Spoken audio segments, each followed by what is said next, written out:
Хляба бил такова състояние, видяхте на камерите, дай хляба. Викам, мале, ти беше ли за една ти го хляба? Направо викам, като излязаш на целия с хляб, където та вида една тайга и така ще изсипа на главата.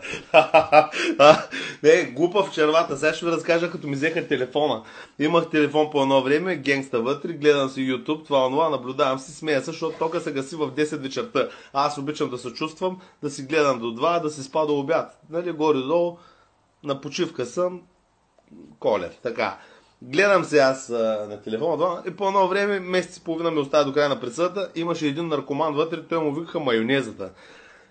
Кръстиха го така, защото Жалтара го кръсти майонезата, защото имаше един филм, де даха с едни негри, комедия, и единия го кръстиха майонезата, да майо. И той му обясняваше ония как трябва да се държиш, като влезеш в затвора, работи и такова. А то с майонезата беше много голям празняр. Направо ходи наркомана, пуши пикота на фолио, такова, борчови, дължи на целия затвор от мангалите, иска да го бият, българите иска да го ибат. Дармадан, постоянно се превеждат преводи, той се е в борчо, прави пари, това. И вече като му стане тегаво, като ще го закарат на дрегер, да му направят дрегер да светне, да го местят на строгия режим, да го махат там към другия затвор, нали, това е наказанието, той трябва да изпее някой за нещо, или за телефон, или за наркотак, да го хвана там вътре, да такова. И той взе, че изпя мене, но той изпял сакилийника ми. Имам един сакилийник, той е 70 годишен сводник, целият татуиран, това. Все едно гледаш Snoop Dogg на 70 от AliExpress от Сливен. Същата работа. Така, и оттам нататък следва, че те идват да думнат, примерно, сакилийника ми, Байради, се казва. И, обаче аз направя телефона ми в джоба на закачалката на горницата, почва да правят тараш, аз само ги гледам докъде ще я докарат, то схваща там, намира телефона, вади го, гледа към Байради и вика, на кой е този телефон, на кой е? Викам, за какво питаш човека, викам, мое, от моята горница го изкара, такова, твой ли е? Викам, мое, да, мое, да, искам да поема последствията от това, мое телефона. И взимат телефона, вика, ще го отключиш ли? Викам, никога няма го отключа сам, трябва да се позанимавате вие да го разбиете и да гледате вътре кой има. Така. Както и да е отключили, това.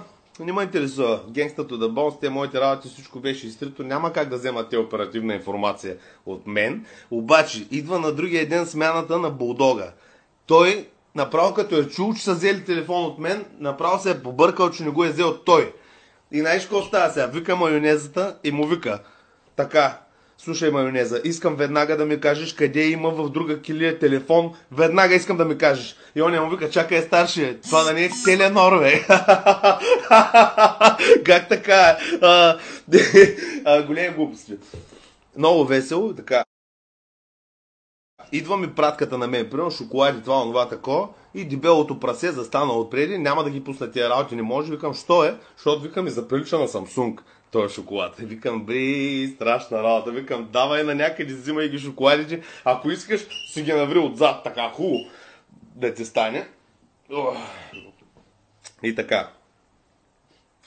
И такива глупости, забавни истории, простоти. Като цяло глупости. Кой друго искаш да ти разкажа? Разказвача на истории. Да, какво мога да ти разкажа? Мога да ти разкажа. Не, има много работа за разказване, но те ще се разказват едно по едно. Сега няма да си изпея майченото мляко тук.